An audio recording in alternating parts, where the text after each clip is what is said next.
एक छोटे से गांव में जहां हर घर में सुबह की धूप की किरणें पहुंचती थीं, रहता था एक नन्हा लेखक जिसका नाम था चिंटू। चिंटू को कहानियां लिखने का बहुत शौक था, पर उसके शब्द अक्सर उलझ जाते थे और कहानियां अधूरी रह जाती थीं। एक दिन पुराने खंडहर के पास खेलते हुए उसे एक पुरानी चमड़े की किताब मिली। किताब पर कोई शब्द नहीं लिखा था, सिर्फ एक चमकदार जादुई सा निशान था।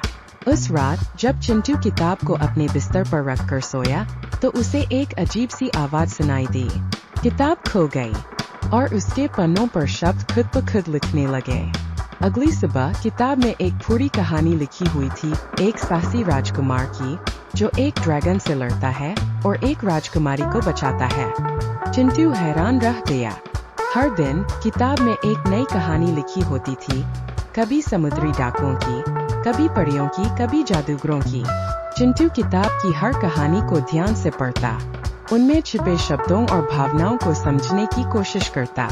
किताब ने उसे शब्दों की दुनिया से रूबरू कराया, उसे सिखाया कि कैसे शब्दों से भावनाएं, चित्र और पूरी दुनियाएं बनाई जा सकती है।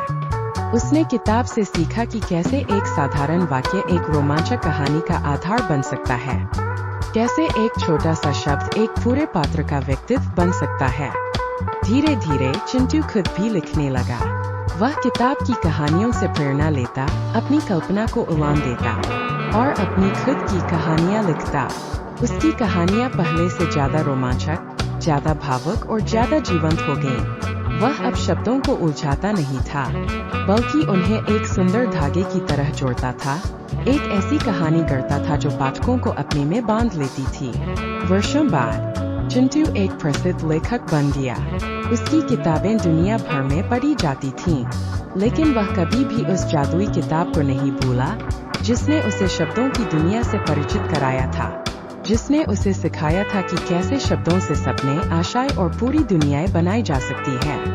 वह जानता था कि उस जादुई किताब का जादू हमेशा उसके अंदर रहेगा, उसे लिखने और कहानियां गढ़ने की प्रेरणा देता रहेगा।